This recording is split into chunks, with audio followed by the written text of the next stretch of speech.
ஒரு கட்சி விவகாரத்தை வெளியில் வந்து பேட்டி கொடுக்கூடாது, கட்சி தலைமைக்கு எதிராக அப்படின்னு தெரியுமா தெரியாது? தெரிஞ்சிருக்கும் அவருக்கு. தெரிஞ்சு தானே பேட்டி கொடுத்தாரு.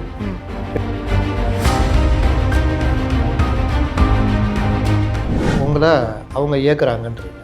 கட்சிக்குள்ளேருந்து ஒரு பாஜக இயக்குதுன்னா நீங்கள் என்ன, நீங்கள் இது எம்ஜிஆர் இருக்குது விசுவாசி. டிஎம்கேக்கு என்னென்னா ஏடிஎம்லேருந்து பிரிஞ்சு நம்மள்ட்ட வரணும், அது ஒரு கௌரவ பிரச்சனை மாதிரி. அதுக்காக தான் நேற்று அவ்வளோ ட்ரை பண்ணாங்க. சும்மா சுற்றி இருந்தவர் திடீர்னு தாவேக்கால போய் இணைகிறாரு.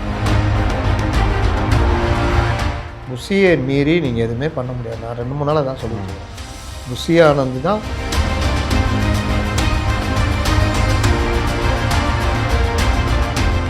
நாலு நாள் பார்ப்பாருங்க விஜய். 5ஆம் நாள் நீங்கள் எதுக்கும் புஷி ஆனந்தை பார்த்துட்டு வாங்க. அவ்வளோதான். புஷி ஆனந்தே கேட்டுக்கங்க, அவர்கிட்ட பேசிக்கணும்.